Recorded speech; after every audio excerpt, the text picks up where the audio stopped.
You ready? Hey, listen! Get some. Yeah.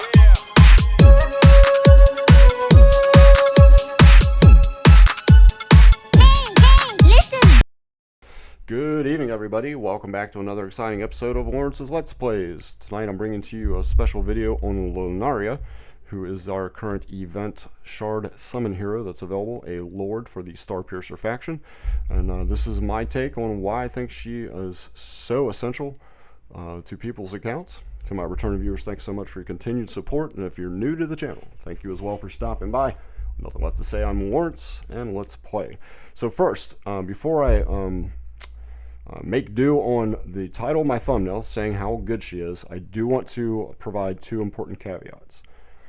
With Luneria, if you have a Raka instead of Luneria, then Luneria is irrelevant.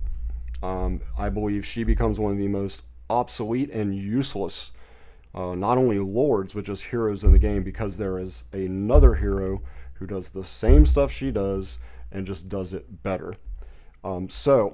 Also, I want to point out, second caveat is that as far as a damage dealer, I think she's pretty useless. I don't use her for damage at all. I only use her for her Lord skill, and we'll go over that and why I feel like that's really critical, especially to people who do not have Luneria. So, in summation, if you have a Raka, Luneria is irrelevant. You're not going to need her. Also, you would need to have Star Piercers to really benefit from either of these Lord skills. But let's go over Luneria's Lord skills. Activates when Luneria is in the Lord position, increases faction allies' basic attributes by 10%. Boosted attributes is always great. Faction allies' attack ranges are also increased. That's the critical part about her kit, and or her Lord skill rather, and what makes her so good. So let's jump in here and I'm going to show you exactly what I mean. So this is chapter 4 hard, and let's go to 412. This will be a perfect way to explain this.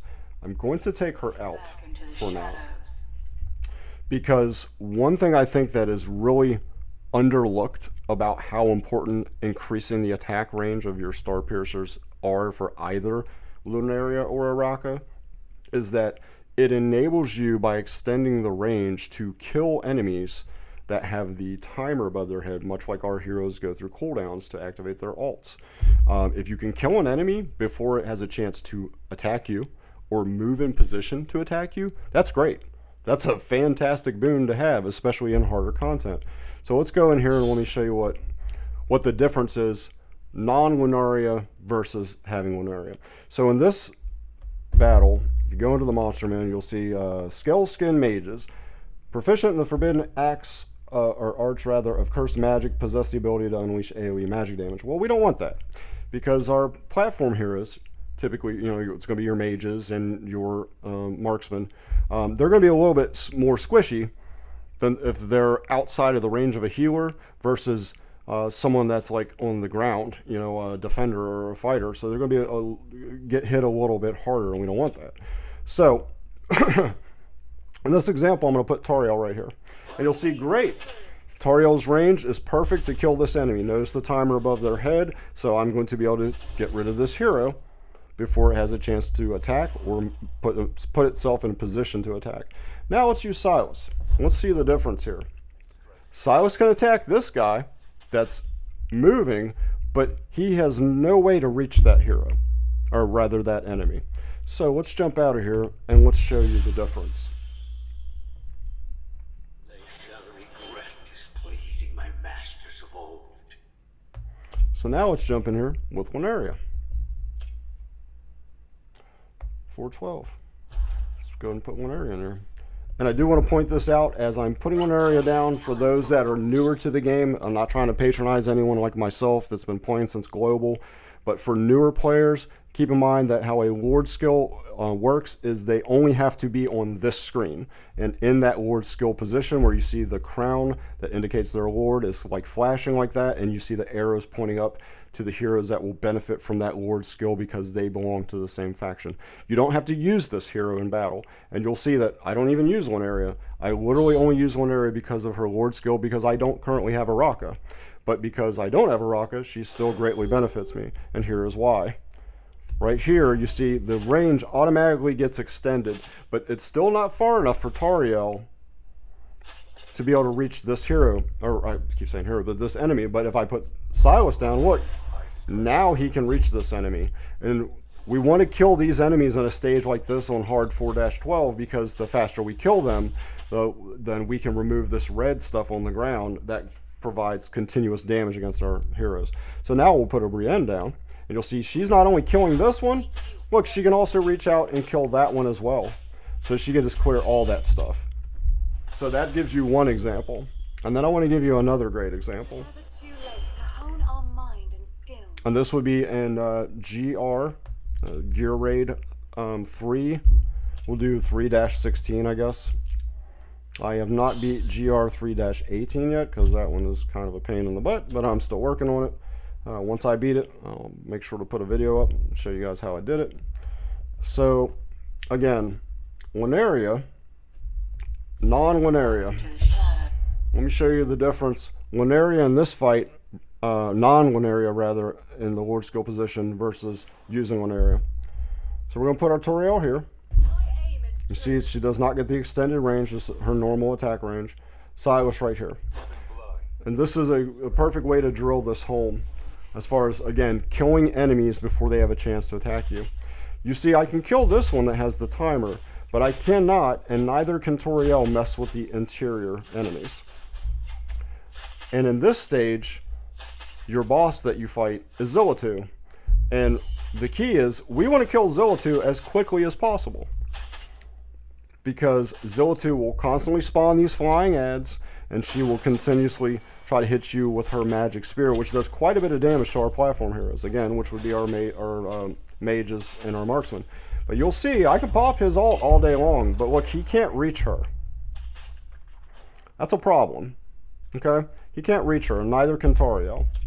However, once I put Luneria in there, Luneria extends that range, and again, as an added benefit of extending the range, she is putting them in that position that they can kill an enemy before they have a chance to attack me. We're going to go to 16 because it will be easier to showcase this.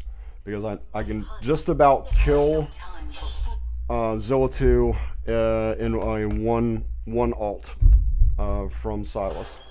So now you're going to see the difference. You'll see the range is automatically extended. Put our Silas in, same. Range extended. Now they can hit the interior enemies as well as the outer enemies that moved into a position that was in their normal attack range. And it's really critical because in the later stages, these guys will just overrun you. There's just so many of them, and if you aren't able to hurry up and kill Zillatu, she just keeps spawning more of them, and it's a real pain in the butt. So now we're going to wait. And this will really drive this point home. Why Luneria is so good if you don't have her and you don't have a Raka. So now let's pop this ult now that it's all the ads are gone. It's free for them to both just attack Zillatu, and you'll just see them just collectively just melt her health bar. I won't kill her on just one ult, but it'll be pretty close. So it gives you an idea there. Like, that's a big difference, guys. Like, if you didn't have Luneria, you're not even hitting her for several times that she's going to hit you with that magic spear until she moves herself in range of their attack range that they can finally attack her. So that just gives you an idea of what I mean by how important Luneria is. So I would highly suggest, I know stamina is a real issue in this game, but really press forward in the Oracle trials the best you can on your server. You'll see I didn't really mess with this yet to try to get these shards, like even third place gets 5 Luneria shards. Because again, if you don't have Luneria, and you don't have a Raka first and foremost, nor do you have Luneria, Luneria will greatly help your account, as harder content will definitely require you to kill enemies that are in that timer before they have a chance to attack you. And if we can kill enemies before they have a chance to attack us, And that's great. Makes our story campaign progression easier, and also farming for gear is going to be a lot easier as well. I hope you guys enjoyed the video. Do make sure to give a big old thumbs up if you enjoyed this content. If you found it helpful or informative, leave a comment. Let me know what you thought of it as well. I'm always open to suggestions and certainly available for feedback. I love constructive criticism. I'm trying to do my best to just get better at this. Every day I want to do better and better videos and just provide the best content I can for you guys. So make sure, with that being said, that you do keep it locked right here at Lawrence's Let's Plays, as I'm consistently putting up new content for this game, as it has been the primary focus of my channel. Also consider subscribing to the channel if you haven't. Ring the notification bell to let you know when I've got new videos up. I appreciate you guys so much. Thanks so much for your support. With nothing else to say, I'm Lawrence. It's been Lawrence's Let's Plays, and I'm out here, guys. I will talk to you very, very soon.